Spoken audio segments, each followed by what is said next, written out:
In the borderlands of empires, where kingdoms rise and fall like dust in the wind, survival demands more than just an army. It demands strength, strategy, and the audacity to build the impossible. Nearly 3 millennia ago, a powerful king faced a constant threat from the north. His answer wasn't just to fight back, it was to build a fortress so perfectly engineered that it would defy armies, outlast his own empire, and give birth to a capital city that thrives to this day. This is the story of how an ancient kingdom, using the labor of its captured enemies, raised an unbreakable stronghold that would change the course of Armenian history forever. Deep in the heart of modern-day Armenia lies a city born from war and ambition. A city that owes its very existence to a fortress built an incredible 2,800 years ago. But how did a small ancient kingdom construct a stronghold so powerful that it would give rise to a modern capital, one that's even older than Rome? Deep in the heart of modern-day Armenia lies a city born from war and ambition, a city that owes its very existence to a fortress built an incredible 2,800 years ago. Let's rewind the clock to the 8th century BC, to the rugged highlands of Western Asia. The powerful kingdom of Urartu was at the peak of its power, a major force rivaling the mighty Assyrian Empire to the south. At its helm was King Argishti I, a ruler defined by relentless ambition and constant military campaigns. He inherited a kingdom on the rise, but one with dangerously vulnerable frontiers. The vast and fertile Ararat Plain, a land of immense agricultural potential, lay exposed on Urartu's northern border. To control this valley was to control a vital food source for the entire empire, but the local tribes didn't give it up easily. Year after year, Argishti I led his armies north, pushing the boundaries of his kingdom and conquering the lands that would one day become the heart of Armenia. But conquest is one thing, holding that territory is another. Argishti needed more than just soldiers. He needed a permanent, unshakable symbol of Urartian power, a forward base to launch new campaigns, and a bulwark to protect his hard-won gains. As he would later write on a stone slab, the land was a desert before his great works. His solution was a feat of military engineering and a brutal act of psychological warfare.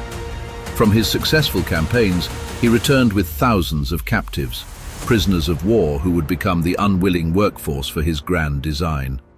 He wouldn't just defeat his enemies, he would force them to build the very walls that guaranteed their subjugation. In the year 782 BC, on a strategic hill rising 65 meters above the plain, the work began. This was Arin Bird, the Fortress of Blood, a name that hints at its creation story, offering commanding views of the entire Ararat Plain and its vital trade routes. From this vantage point, no enemy could approach unseen. The king's proclamation, carved in cuneiform on a basalt slab and discovered by archaeologists in 1950, lets his ambition echo across the millennia. It reads, "By the greatness of the god Kaldi, Argishti, son of Menua, built this mighty stronghold and proclaimed it Erebuni for the glory of Bianili, and to instill fear among the king's enemies." This wasn't just a construction project, it was a statement. The fortress was named Erebuni, a word scholars believe means capture or victory, a fitting name for a structure built by 6,600 prisoners of war brought from the lands of Hatti and Supani to populate the new city. Their forced labor was the engine of its creation. The architecture was a masterclass in Urartian engineering. The foundations were made of immense basalt boulders designed to withstand the region's powerful earthquakes. Upon this unshakable base rose walls of sun-dried mud brick. These were no ordinary walls. They soared to a height of 10 to 12 meters, as tall as a 3-story building, and were several meters thick. To make any assault a suicide mission, the walls were built flush with the hill's steep natural slopes and reinforced with massive buttresses. The citadel was laid out in a triangle, following the shape of the hill. Access was a death trap. The main and only entrance was on the gentler southeastern side, forcing any attacker to breach 3 successive rows of powerful walls just to reach the main gate. The main and only entrance was on the gentler southeastern side, forcing any attacker to breach 3 successive rows of powerful walls just to reach the main gate. But Erebuni was so much more than just a military base. To step inside was to enter a major political, economic and religious capital, designed to project power and civilization into a newly conquered territory. The triangular citadel was meticulously organized around a central square. The religious quarter was dominated by a temple dedicated to the supreme urartian god, Kaldi. Its foundations were built with more carefully carved blocks than any other building, a clear sign of its importance. The detail is extraordinary, individual brushstrokes visible, the colors still vibrant. Inside, vibrant frescoes decorated the walls, including a powerful image of Kaldi standing on the back of a lion. A second, smaller temple known as Susi was also found, perhaps to serve settlers who revered a different god. The walls are plastered and painted in vivid, deep blue, a striking and powerful color that fills the frame. The contrast between the warm light and the cool blue walls is visually striking. To the northwest stood the royal palace. Its walls were plastered and painted in vivid blue, and from its windows, King Argishti could look out upon his new domain with Mount Ararat in the distance. This is what King Argishti saw from his palace. The genius of Erebuni, however, lay in the key to surviving any siege: self-sufficiency. The jars are massive, taller than a man, and packed tightly together, enough to sustain a fortress for months. The fortress contained huge storerooms, with massive clay jars for grain and wine buried halfway in the earth to keep them cool. The stone pipes are precisely fitted together, the engineering extraordinary. A trickle of clear water runs along the bottom of the channel, and most ingeniously, it had an advanced water supply system. Urartian engineers built a hidden, underground aqueduct of interlocking stone pipes that brought fresh water from the mountains miles away, likely near modern Ghani.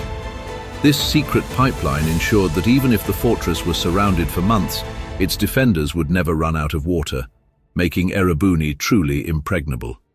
This is Erebuni at the height of its power. This secret pipeline ensured that even if the fortress was surrounded for months, its defenders would never run out of water, making Erebuni truly impregnable. And Erebuni worked. It became the key royal residence and staging point for Argishti I and his successors as they continued their campaigns. For over a century, the fortress stood as the anchor of Urartu's northern defense, a symbol of dominance that, just as Argishti intended, instilled fear and enforced order. But no empire lasts forever. By the early 6th century BC, the kingdom of Urartu began to crumble under invasions from the north. Yet, it was never completely abandoned. Its strategic value was undeniable. After Urartu's collapse, it passed into the hands of the Achaemenid Empire, becoming an important administrative center in the Persian satrapy of Armenia. New structures, like a Persian-style hall of columns, were built within its ancient walls. The fortress was so enduring that it was never truly lost, but its origins faded into legend. Locals knew of the hill and its old stones, but the memory of Argishti and the mighty Urartian kingdom had all but vanished. For nearly 2,500 years, the fortress that had birthed a city lay waiting. The rediscovery began with Russian scholars in the late 19th century, but the real breakthrough came in 1950. An archaeological team, spurred by the discovery of Argishti's cuneiform slab, began systematic excavations. They unearthed the palace, the temples, the brilliant frescoes, and the city's official birth certificate carved in stone. The shot holds on the fully revealed inscription, the birth certificate of Yerevan, uncovered after 2,700 years. It was a stunning revelation. Linguists traced the evolution of the name, showing how Erebuni phonetically shifted over centuries to Irpuni, then Erebuni, and finally Yerevan. The ancient fortress was, without a doubt, the direct ancestor of Armenia's modern capital. In 1968, the city celebrated its 2,750th anniversary, anchoring its identity in the act of creation by King Argishti I. This officially made Yerevan 29 years older than Rome. Today, the ruins of Erebuni stand in a southern district of Yerevan, a quiet testament to a distant age. An on-site museum displays the artifacts and cuneiforms that tell its story. But the site faces challenges. Some have called it Armenia's neglected crown, a world-class monument that receives far fewer visitors than sites like the Colosseum, with which it shares an ancient heritage. There is renewed hope, however. In recent years, Armenia successfully nominated the Urartian heritage of Yerevan, with Erebuni at its core, for inclusion on the UNESCO World Heritage tentative list, a crucial step toward gaining international recognition and ensuring its preservation for the future. The story of Erebuni is more than just the history of a building. It's a story of ambition carved in stone, of an empire's power, and a legacy that has endured for millennia. From a desolate hill chosen by a warrior king, a fortress was raised by the hands of the vanquished. It served its purpose as a bastion of war, outlived its creators, and laid the foundation for a city that would become the heart of a nation. The walls of Erebuni, though now silent ruins, are a powerful reminder that the oldest cities are often built on the boldest visions, and that sometimes an unbreakable fortress can become the cradle of a civilization.